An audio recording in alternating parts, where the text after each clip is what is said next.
Welcome back to the Higher Form Podcast. We're here every week having real conversations with leaders, coaches, and everyday people about what it takes to become your best. We know life will test you, and we're here to share practical tips, tools, and relatable stories to help you build the highest form of your life. On this week's episode, we have a returning guest. He is a mobility specialist, a 10-year personal training / physical therapy veteran. Welcome back, Coach Bryan Ayars. Thank you. It's really good to be back here. Yeah, man, I'm excited because last time you came on, it was a lot about just introducing who you are and what you're about. And we had to put a cap on how deep we got into some of the things that you and I could nerd out about. And here we are with a chance to dive in a little bit deeper. Today, we're going to talk about the truth behind back pain. Back pain is something that a lot of people struggle with and can be very confusing. It can come from a lot of different things. It can cause a lot of problems in people's lives. And I think it's something that will really be valuable for people to hear us break down, specifically you. Yeah, I think it's nice to have an opportunity to kind of nerd out about topics that I speak to my clients a lot and work through when I'm explaining their back pain or what's brought them to that point, and just get a chance to put it out for everybody to hear, and anybody who wants to, learn more about the back, really. The spine. Yeah, the spine. Yeah. The spine, which is interesting going into our first point, which is the spine. Everybody thinks of it as one thing, but truly it's so much more than one thing. I don't know. Do you think in your experience as a trainer, people train the spine as like, oh, okay, we're doing spine exercises just for the spine? There's not like They don't segment it out and look at it from different sections. I think that it depends on where you're at. When you think of like entry-level personal training, I don't know that there's a whole lot of emphasis, at least when I got certified. I haven't looked at the recent text, so it could be updated at this point in time, and it's been more than a handful of years. Yeah. But in the early days, I don't remember there being a whole lot of emphasis around like spinal mobility and awareness and being able to segment your spine. Mm-hmm. Last time you came on, I vividly remember you asking about one of the first things that I potentially felt like, wow, training is more than just doing exercises. Yeah, I remember you were talking about the segmented bridge coming down. Yep. Yeah, and that's a key point for anybody to do, or to understand.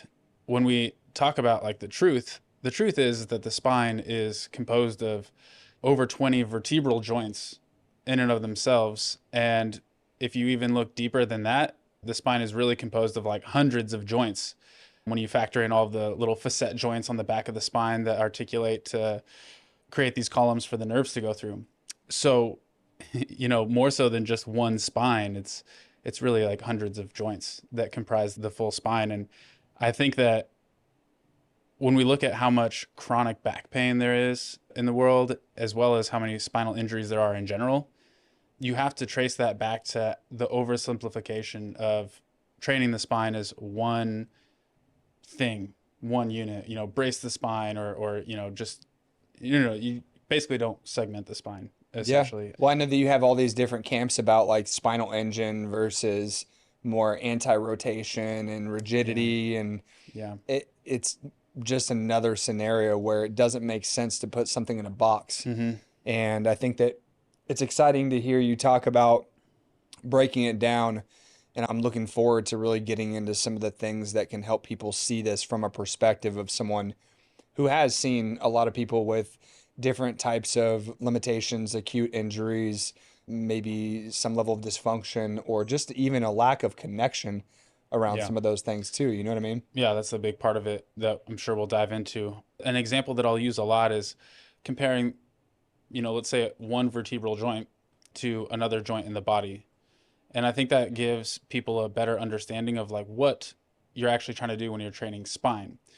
So what I mean by this is there's an oversimplification of the spine being one thing and not, 20 plus things.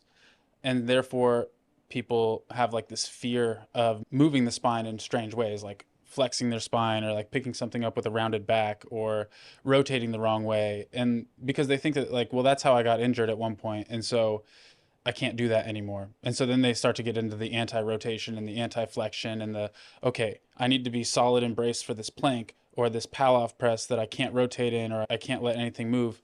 And we'll dive into more of why that's a problem when we talk about how the body heals and how it develops these things. But when we treat the spine differently than any other joint is when really the problem starts. Yeah. And so I think that goes in really to finish off this point of why pain and injury happens is because people just stop using their spine or their spinal joints the way that they're designed to be used. It's like if you only go to the gym and you do planks and pal-off presses where you don't ever move the spine much, or you always squat, you always bench, you always do these neutral spine drills. When you do that, you're not really using all of the spinal joints that you have more than one range of motion, right? Yeah. They're all in there like their neutral range of motion. You just get really, really strong in that neutral range of motion. It's imagine like if you had your elbow just always in neutral position here. And like I just always did bicep curls like this, isometrically, or tricep extensions isometrically, or rotator cuff isometrically, but always from this position. Eventually, you're going to have a dysfunction at that joint. And that's really the point in like why these things happen is because people they oversimplify spine training and they're afraid of moving the spine, which we really shouldn't be. You know, if you ask a kid to go move their spine or pick something up, like they're always going to round their back and pick something up. Like teaching a kid how to lift neutral spine is actually a chore in itself Mm-hmm. because they're naturally, they want to lift things that disperses those forces evenly, which is the the thing that stops happening that causes injury is that force gets dispersed evenly. I always think about anytime I've ever hurt my back, and it's always in the weirdest positions. I go to reach in the back seat of the car, and I get Yeah. that little like, oh man, something feels out. Mm-hmm. Or I go to put weights away after I've just done a heavy set and I'm not actively bracing. Mm-hmm. Ugh. And in Yeah. those situations, I'm outside of that range of motion where I've focused on a lot of strength and stability. Mm-hmm. So the second you twist or turn or bend or flex in a direction that you haven't trained in, then all of a sudden your body's not exposed to those scenarios. And you talk a lot about the joint, but even all the muscles that are associated with driving the movements through the joints Yeah. aren't really training dynamically. They're training more isometrically, like you said, or more from the place of stability and rigidity. And a lot of people, yeah, you want a strong, rigid spine, but you also want to have a strong, mobile spine. You want to be able to move. You want to be able to be free. And if you look at, I love going back to anything athletic or sports or dynamic focused. I think of like someone snowboarding or surfing or somebody who is doing anything rotationally. Like there's Yeah. so much range of motion the spine needs to go through to be able to do that and to transfer force appropriately. Yeah. And then all of a sudden, if nothing we're doing is allowing us to train it dynamically at the most focused and like mind body brain connection Mm-hmm. point all the way through the more advanced powerful rotational things, Yeah. of course you're going to end up getting hurt. And Yeah. to me, when I think about getting hurt, it's that, but in this also a lack of exposure to certain positions from a lifestyle perspective. Mm-hmm. If you sit all day, and I'm in a little bit more of a C curve here, Yeah. people think like that's bad posture, and it's like, well, it's not inherently bad, Yeah. but if I don't get exposure outside of that range of motion, or I try to, that's when things start to get kind of shaky. Yeah, exactly. A great quote that I love from Dr. Spina is always there is no right posture. The best posture is your next posture. And so it's like we could sit here and it's fine, but you're better off like moving out of that posture. Yeah, so it might be leaning to my left for a little bit, and then I Yeah. lean over to my right, and then I get up real tall, and then I hunch over. Yeah. And this is something we teach to people who have had back issues. It's like you just need to move more initially. And so whether it's changing into a different stretch, across your leg or, cross the other one in or stand up, kneel down, these sort of things. But coming back to trying to unravel why pain and injury is so prevalent in the spine, I want to wrap this full circle and understand that you have a lot of different factors that play into how much you can control your spine. If you go and ask somebody to try to move a certain joint in their spine, they're not going to be able to do it unless they've practiced it a lot. Like maybe have a chance, but it's still Yeah. hard for me to individualize each one. And so having that ability to control and even being physically and mentally or neurologically aware that that joint is present in your body is one of the prerequisites to having a healthy spine. And that's where we lose that because we don't ever use it. When we stop exposing ourselves to these ranges of motion, in whether it's in training or in life, and we are always in neutral spine or barely ever out of it, we start to lose that reception, the information coming up to the brain. It's like the brain requires movement in any joint for it to understand where and what's happening. I'm out of service. I can't connect. Yeah, exactly. It's like there is no cell phone reception at that joint. That's what I think of when you said that. Yeah. Yeah, that's a great analogy. And I've never even thought about that like that, but it really is like your spine, it's got no cell phone service to your brain if you've lost that connection. Yep. And so you can't even regain that connection unless you're moving that joint.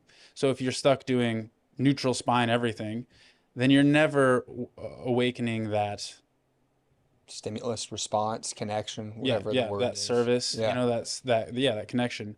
So that's what we call afferent efferent flow. I mean, that's the neurological connection, brain to body, body to brain. There's this constant flow of, hey, I'm trying to move this way, and your body's saying, okay, well, I'm moving that way, and your brain's like, okay, now I can feel that.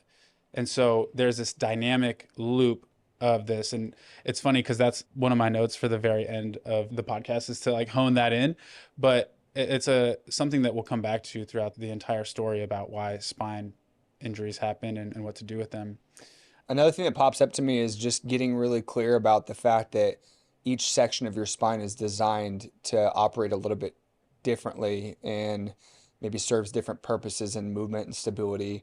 Your Mm-hmm. lumbar spine, your sacral spine, your thoracic spine, your cervical spine. So, Mm-hmm. correct me if I'm wrong. I'm going to take a stab at this. You've got 7 cervical vertebrae, I believe. I Yes. think it's 12 through your thoracic and 5 through your lumbar and like 1 or 2 at your sacrum. Yeah, yeah, yeah. You can get some anatomical differences in the sacrum, but yeah, generally speaking, about two. So then you have the joints in between all of those. So like your cervical spine technically has 8 joints, and then you have a few, you have Yeah. 12 or 13 in the thoracic spine. I can't remember specifically, but But no, I think it's the, just like because I remember this training graphic where it talked about like you want to be more stable through your lumbar spine and more mobile through your thoracic spine, and then there's yeah, different uses. So I'm curious, for sure. generally curious about your thoughts on like that methodology or thought process. Yeah, I mean, that comes from having the literal anatomical differences of the spinal vertebrae. Like your thoracic spine is going to, like the facet joints I referenced earlier, they're organized at a certain angle that allows them to rotate more or less than the cervical spine or the lumbar That spine. makes sense. So that's Yeah, the and when you look little, at the base of a spine, that bottom, those lumbar vertebrae are thick. yeah, they're huge. And they have these little prominences that come off the back of them, that when you talk about the spine of the spine of the spine. The spine of the spine, the lumbar of the spine. But yeah, they have these like joints that come off of them, these little prominences, and they're organized at different angles of steepness depending on where you're at in the spine. As we're filming this, we're a little over a week from Halloween. So all I'm thinking about is the skeleton that we put on our porch last night. When I get home tonight, I'm gonna have to go home and be like, "Look, boys, the base of this spine." Yeah. The- I wish the ones that we had out here at the gym were more anatomically yeah, correct because we need to get one. I think we do need to get one. Well, Yeah, let's dive in. Let's go a yeah, little deeper. so how the injury happens. I mean, we talked about this nervous system service from joint to brain, and this service gets lost when we don't use it. So then when we actually try to go and do movements that require our whole spine, it's first important to understand how that movement should occur. Let's say you go to bend over and grab like a big pumpkin, since it's a Halloween time. There we go. Grab a big pumpkin off the ground. Your whole spine's going to round, right? Or at least it should. And then you're going to pick it up, right? And what should happen there is that each one of your spinal joints will bend a little bit, a few millimeters or, just a small amount, but each one will bend and take some of that force or some of that load. Distribute it out. Yeah, so that whole force of picking up the pumpkin is distributed evenly, or as even as it can be or should be, along all of those spinal joints. Then obviously your hips and your legs and other areas too, Sure. right? Yeah, yeah, of course. And which is also important. Yeah, I shouldn't neglect those because if you're just doing neutral spine lift with the pumpkin, it's always going to be your hips that are Hmm. doing everything. And yeah, in the gym, maybe that's fine for a power lifter or an Olympic lifter who literally doesn't want to bend their spine. Like they won't have the most power there. On the high level of performance or the high end of performance, a lot of those people end up with a lot of injuries and a lot of dysfunction when it comes to running through daily functional activities. And you see Yeah. some of the strongest people in the world, the people that are doing those powerlifting movements, they, unless they're very intentional about doing what we're Yeah. talking about, Right, right. it's easy to end up in a position where you build overcompensation. So I guess a question I have is you talk about like how the injury happens. How much of that has to do with compensation from not doing it right in the other areas? Yeah. It's I mean, like 100%. which So came that, first, the back injury or the compensation in the hips, or you know what I mean? yeah, Like, yeah, yeah, yeah. Well, maybe we'll get to that. But coming back to this dispersion of forces yep, and having this cell service between your joints and your brain, this information coming from the spine to your brain. If we've lost that connection in a few of our spinal joints, then when we go to pick up this pumpkin and we try to round our whole spine, well, now the brain doesn't understand that there is like 5 or 6 extra spinal joints there that it's not even really aware of. And so those joints no longer are moving in the way that they are supposed to be moving. And when that happens, they no longer take force. So now the force is not being dispersed through those, but rather through the joint above or below it. hmm, So you might get in the lumbar spine, you might get L1, 2, 3 that aren't moving anymore because your brain has gone so long without moving them that now there's not this ability for your brain to recruit those muscles and those stabilizing, tiny muscles that allow for small movements to happen and those forces to get dispersed through there. So now you take those three vertebral joints and you ask them to round and put some load into them. Well, those two or three may or may not move. And instead, that force is now getting dispersed into the vertebrae below or the vertebrae above. And all of that force that was designed to go through every joint now is being localized into a smaller number of joints, which then is easy to exceed the force capacity of that joint, of one of those joints. So you might not even injure the joint that was most dysfunctional. You end up injuring the ones that are more functional, but they're just weaker now overused. and overused Yeah, and overloaded. yeah. And so that kind of comes into like being able to understand the fix, or like one of the places to start fixing any sort of spinal injury or issue is just restoring motion. And I mean, it comes in, maybe sounds obvious when it's compared to any other joint, but I think that far too often people are led down a path that describes not loading the spine or not moving the spine Yeah, as their option to, we've heard that a handful of times. yeah, My chiropractor or my doctor, my physical therapist, and this is a knock on yeah, anybody other than the people that are, I would say, misleading or misguiding or not painting a full picture, said, hey, you need to go on rest. You don't need to be doing anything. Don't do any movement. yeah, yeah. We just talked about a client with this the other day for something different, but movement is medicine, and Mm-hmm. especially when it's delivered the right way. So when you start talking about what happens next, when somebody gets hurt, obviously you're not going to go straight into loading it, Yeah, yeah. but kind of walk through the process of someone comes in, they've got a lower back injury, an upper back injury, a spine injury, or ache or pain or ailment. Where do you start? What does that look like? Yeah, this is great. I mean, this is a big piece of the puzzle when you're really trying to uncover like what's actually happening and what do people really need to know. And starting with kind of like what happens when any joint gets hurt. Because again, it's advantageous for us to think of the spine as similar to any other joint in the A body. knee, an ankle, Yeah, a elbow, hip, shoulder, a whatever, shoulder. whatever it might be, it's still the same type of joint. It has some unique properties in terms of movement and where to start, but overall, it is a synovial joint. It functions very similar to every other joint in our body that's like that.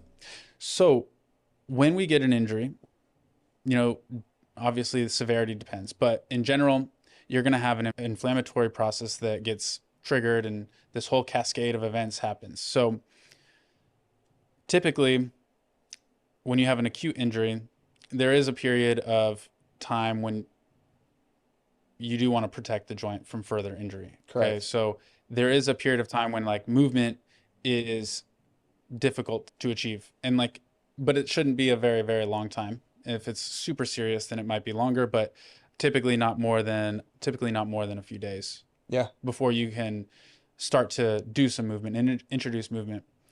But I think that when we're talking about this inflammatory cascade, what I want people to understand is that anytime there's an injury, you're going to have these cells rush to that site and try to build new tissue. Okay, so they try to build new stuff to replace the damaged stuff. And when they start building this stuff, they need movement, they need force to be applied around that joint in order for them to understand what they need to make. Get organized. They don't understand inherently what to make. They don't just go to the spine, look at it with their eyes, and say, oh, you need to be bone and you need to be tendon. I feel like this is a scene from Inside Out right now. Yeah, yeah. All the cells are coming to the site. We don't know what to do. We need somebody to organize us. Somebody help me. Yeah, yeah, Yeah. exactly. Like, or Osmosis Jones. Yes. Classic. I've only seen bits and pieces. Yeah, I only remember bits and pieces. Yeah. But truly, these cells, they don't have eyes. They're not looking around like, all right, oh, I see you. This is what I need to do. The only way they understand what to do is if they are feeling forces. If they're trying to repair this structure and they feel that that structure goes onto a stretch or it gets moved, then they're like, okay, I need to accommodate to that. I need to do this. So they are reacting constantly to that force of what they're trying to repair. So this is the difference between a good healing process and a bad healing process. And this is a very, very important dissection of time or fork in the road, because somebody who just rests and they don't ever train their back again, let's say, maybe they go to a doctor and they're like, just rest, it'll get better on its own. You don't need to go to physical therapy, like just rest, it'll get better, right? Because this is a real thing that happens. I mean, I have a high school athlete who sprained her ankle terribly and wasn't even assigned physical therapy, which is a travesty to me. But anyways, this fork in the road where you get good recovery or bad recovery is, are you putting forces into the cells that are helping the healing process or guiding the scar tissue or the new cells? Are you guiding it in the right direction, or are you just letting it happen on its own accord? Because if it's happening on its own accord, these cells that I'm talking about, they don't have eyes. They don't know what to do. The only thing that they know what to do is like, I'm trying to fix something. But if I don't know what to fix, I'm just going to slap shit up. Like, all right, I'll put some scar tissue here or some scar tissue I here. have so many analogies processing through my brain right now. Yeah. I think like Happy to hear that. yeah, okay, so I think about the cell phone reception. Yeah. If I'm not trying to get my connection back right and I'm using a net 10 phone approach and I only have like so many towers available Yeah. Yeah. versus going to an established network like Verizon or AT&T, you get the direction, Yeah. right? Yeah. Yeah. Yeah. I'm not going to be able to rebuild that connection if I'm not stimulating or trying to make connection from the brain back to the body. Yeah. I think about, yeah, I mean, I'm in a lot of different directions, so we'll spare you of that. But No, that's good. I'm always open to more yeah, analogies because yeah, I've given you one good one already, so Yeah. Yeah. we'll Yeah. come back and find another one. So anyways, this fork in the road is super important because you either get good healing or you get bad healing. Now, if you get good healing, you can truly get back to where you were before for the most part, and then come back to the original question of like, how are you actually training your spine in regular training? Yeah, why'd you end up here in the first place? Yeah, exactly. Now, if you get bad training, this kind of goes into the chronic pain or bad healing, and this gets into the chronic pain side. So I think we'll go towards the chronic pain side of things here, and then we'll come back and circle around towards the end about like what should training really look like. Yep. So when you go down this path of not healing properly, that first few weeks or like that, especially that first week or two, you're going through the acute phase of recovery, and then you have the next phase, which is called the subacute phase. And these two phases are really where the foundation of like recovery happens. And so if that's missed, then you really have a hard time getting back from that, because the scar tissue has like already been, deposited in ways that maybe are less advantageous than others. So you have this random scar tissue buildup, and then it's almost like there's webbing around these cell phone towers. If we're going to keep going down Yeah, this, like like I'm just gonna keep connection. we got, yeah. So there's this like this webbing or like this force field around these towers that like you you can't get any service from. So the scar tissue prevents the brain from getting clear information from the joints. Mm-hmm. And then when that information is not clear to the brain, then the brain has a hard time understanding how to control the joint. And the longer that goes, the more damage is done at the deep parts of the joint. And so some of these parts are like the deepest part of the joint is like stabilizing, slow twitch muscle fibers Mm-hmm. that are designed to create tension on the joint. It's like the way that the brain understands what's going on. It's like those are the ones that they constantly have some tension so they can sense whenever there's movement. Yep. But when we have these chronic scar tissue issues or these pains, that pain prevents us from using those. And so then those fibers go away. Those stabilizing fibers go away. So I remember during the Pilates certification they did, they talked about tonic and phasic muscles. And that's what I am kind of understanding this as is like you have muscles that keep tone and tension and a general understanding of what stability should look like. Those are all the little ones that you're thinking about and talking about that are at the base of rooting and stabilizing. Yeah. And you have phasic, which are the ones that most people assume are the ones you're actually training when both are obviously extremely important. Yeah. Phasic being more dynamic things that create more specific input and output versus being more sensory and stability focused. Yeah, 100%. And that's a really important thing for people to understand when they're training their body or training different clients. The ISM, the internal strength model from functional anatomy seminars, they do a really good job of looking at the specific anatomy of those and saying like the deepest level of these things is the most rich in nervous system activity Well, as yeah, I mean it's at the base of where all the nerves integrate into yeah. the system too, Yeah, you it's the know? deepest stuff. It's the closest to, yeah, it's just the deepest stuff. And then they have the layers anatomically that are, they go from deep capsular, Hmm. then rotational, and then the linear, like the phasic muscles. But I have a anyways, suggestion for an app for anybody who is trying to visualize all of this. There's an app called Essential Anatomy 5. You pay like 20 to 25 bucks for it one time ever, and it's super cool. You can actually go in, pull up the skeleton version, and you add layers of muscle tissue. You can toggle on the nerves. You can toggle on the different like layers of muscle. It's super cool. yeah, it is cool. We need to get sponsored by them, shout out I I to them. have I have the app, or I could just pay for it. Maybe like put it up on a screen. I don't know, but it's Yeah, it's yeah, neat yeah. to be able to go through and be like, let me explain this to you, because most people are visual learners, and that's why we're trying to use silly analogies and other things like that, Hmm. because that's part of building that connection, the cell phone connection back with your body, is being able to visually understand and try to get in tune with what's going on. So I know a lot of times when I'm even doing some of the things that you'll talk about for like specific movements to try to reconnect with areas of my body, I'll shut off other sensory pathways, like close my eyes Yeah. and try to focus on what am I feeling internally here, and can I visualize what is actually moving or should be moving so I can start to really work that connection back into play. Yeah, and that really enriches the environment for your body to learn and grow and like actually transform. So that's an important part. It's like you should be trying to make this stuff expensive on yourself Hmm. and make sure that it's not just going through the motions, but you're actually intentionally trying to engage as much as you can throughout your body, especially when you're training it. I find it meditative in a way too, because it forces you to focus so much that you can't really think about other things when you do it right. Yeah. So, a lot of people, I don't want to get too far off on a tangent here, but a lot of people think meditation is woo woo and it has to be sitting and breathing and listen to something guided, which is certainly great. Hmm. But one of the things that I've found is meditation is doing anything that forces you to focus so much that you have to shut your brain off to other things than what you're doing, Yeah. walking, breathing, Hmm. whatever it might be. And I do feel like a lot of the stuff, a lot of the tools and the functional anatomy systems approach to this, it is so focused on trying to deeply connect with these areas of your body and what's happening Yeah. at the most granular level, that it really has been a meditative effect to it. Yeah, 100%. And really, the root of meditation is being able to tap into the I know present you're a moment. big And meditator.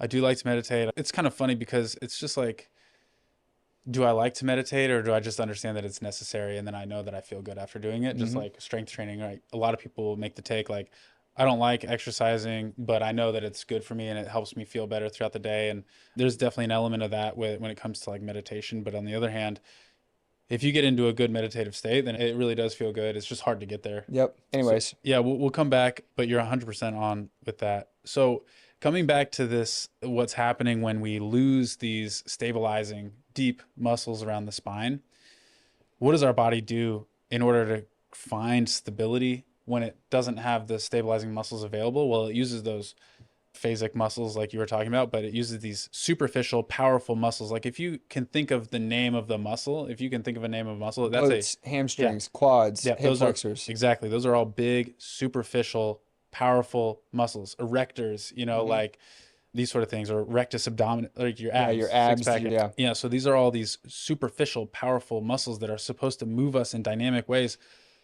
but they're not good at stabilizing. And that's not their purpose. And so, you know, we see this when somebody's had chronic pain for a while. They are now relying on their superficial muscles to Do something that they're not designed to do. exactly, and then they just end up getting in the way and they Yep. just perpetuate the issue. So it's a really bad loop. It's a really bad feedback loop You're because connecting your cell phone to the wrong service tower. yeah, yeah. I'm Yeah. just gonna keep coming back to it. Yeah, I don't know how to actually make that work here, but Hey, we're gonna run with it. we'll keep coming back and trying. So this feedback loop is like, all right, I'm trying to move, but it hurts, and so I need to stabilize with whatever I have to stabilize, Hmm. and then that muscle that I'm recruiting to stabilize makes it hurt even worse and continues the issue. So transitioning into what to do. I want to add something here before you get into it, if you're cool with it. Yeah. I want to layer in the value of quality chiropractic and physical therapy care. One of the things that I've heard some of the people we're connected with in our local network of referrals and the people that we trust talk about is when you're in that acute phase of pain, the value of going to see someone like that and doing something like dry needling, scraping, mild adjustments.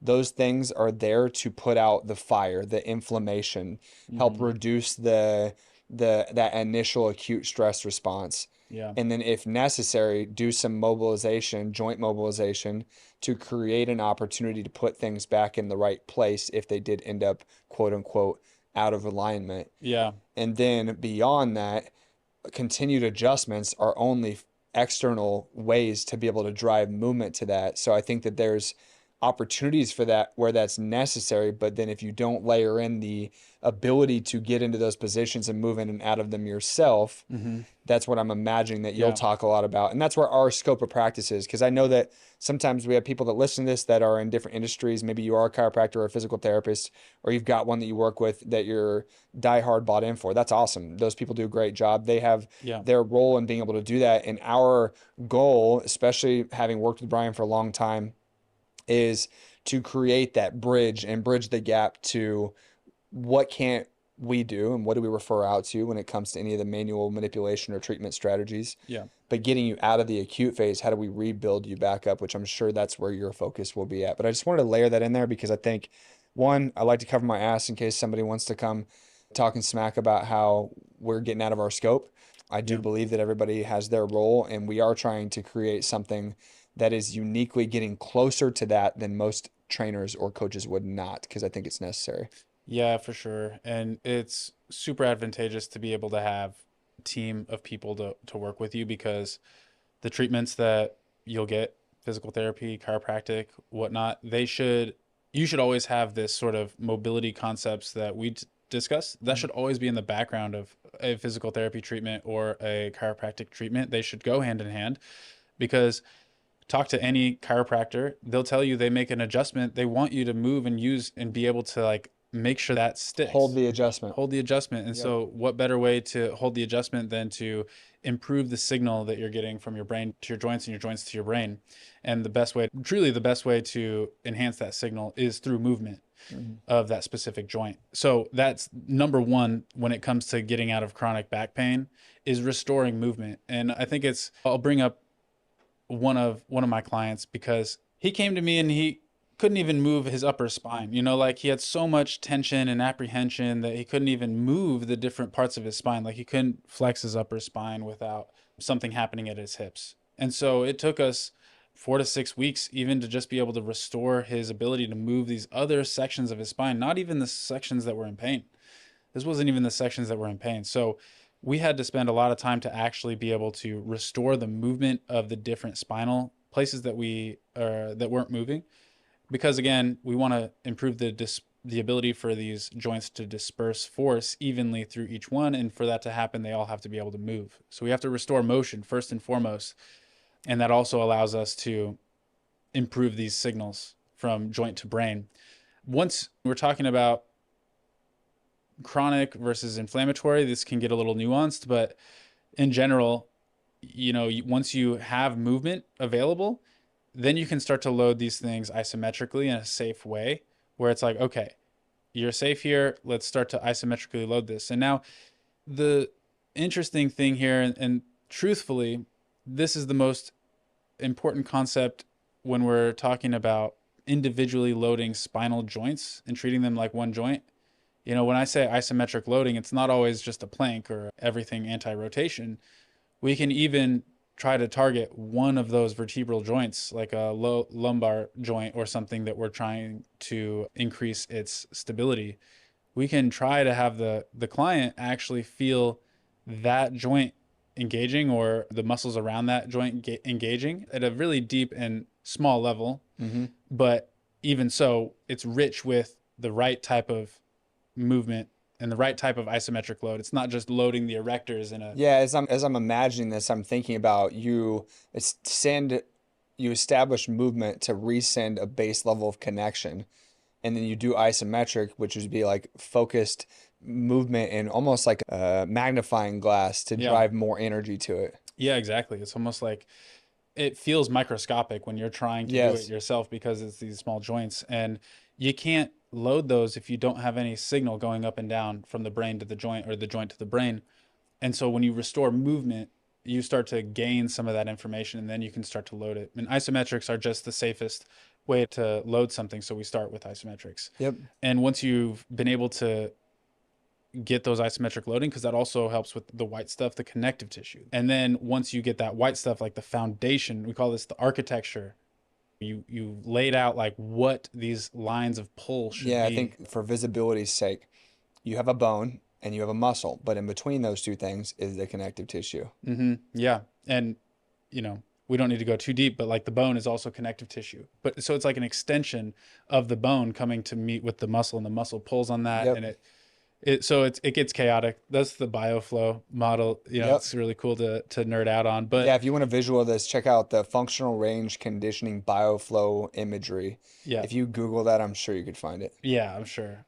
So once you have that architecture and you have these clear lines of like, this is where it should be pulling, then you can start to do longer dynamic movements, concentric, eccentric, actually moving the joint. And that allows you to develop slow twitch muscle fibers if you do it for a long, long time. Hmm. So, try to develop the slow twitch muscle fibers because that's what's stabilizing the joint at a deep level. Hmm. Once we get that, then we can start to reintegrate movement.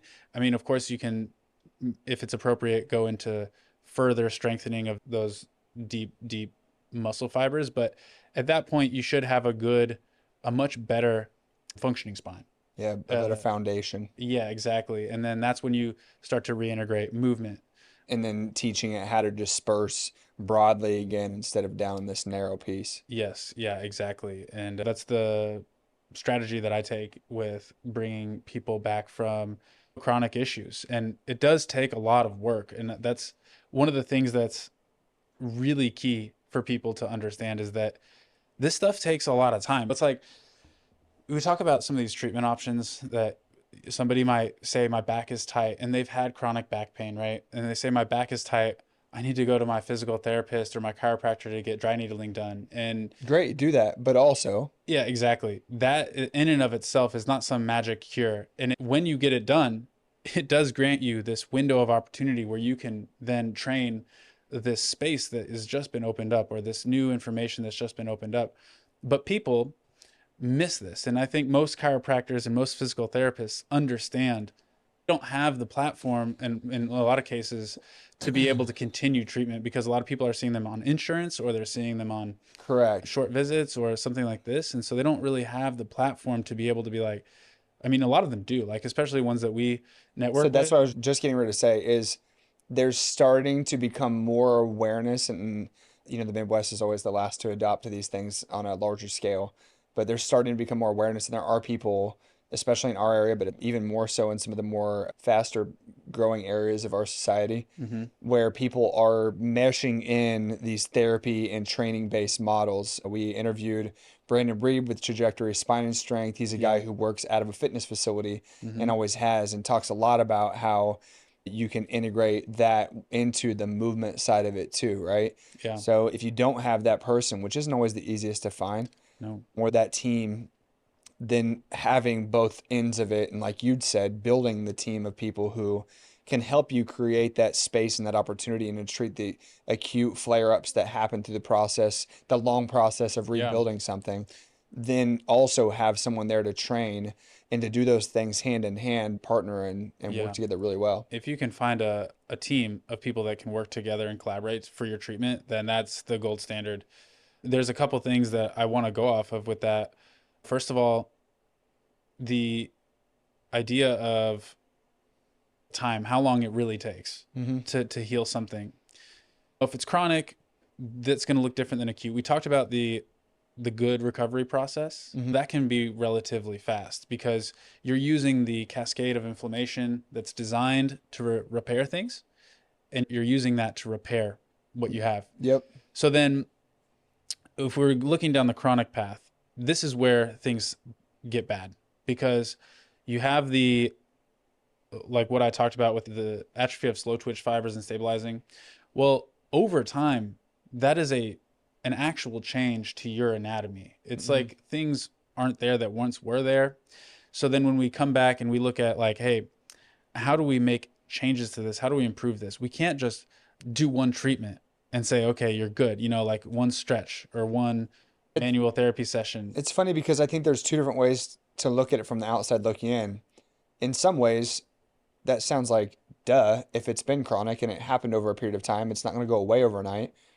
But we discussed this in a lot of different scenarios where patience and delayed gratification is important but difficult to come across in our society. Where Mm-hmm. it's like, well, why can't I get it fixed now? And that's why I think it's so popular to keep just going back to places that will be like, here's an adjustment, we'll get you in and get you out.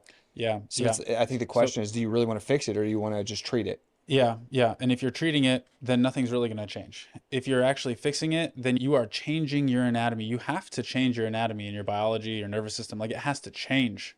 And so there, you're not like, putting something in the right place or anything like this. Like you actually are making a physical change to the muscles, the connective tissue, the bone. They have to basically regrow. You're like regrowing new good tissue. Mm-hmm. And in something about scar tissue is it doesn't really go away. You just have to remodel things around it and you're living with the scar tissue. The Yep. scar tissue doesn't necessarily go away. So you have to like make new muscle or new connective tissue around it and try to make that as good as you possibly can. But the whole point is that you have to regrow good, healthy anatomy, good, Mm-hmm. healthy biology, good, healthy tissue.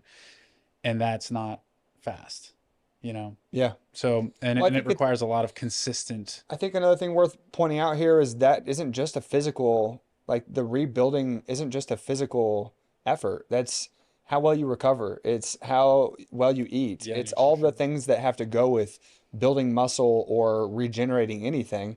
The better you support the rest of that process, especially the recovery phase of from the work you're doing, the more likely you're going to be giving your body an opportunity to regenerate, rebuild, regrow. You know what I mean? Yeah, absolutely. And even the mental side of things. Like Yep. if you're, people also understand that pain is a biopsychosocial issue. So it's not always the physical anatomy that's causing somebody pain. Sometimes it is the mind, and sometimes it is the social aspect that they get more attention when they're in pain. Like these are real things in the biopsychosocial model. And some people think it's wooey, when it's like, oh, it's in your head.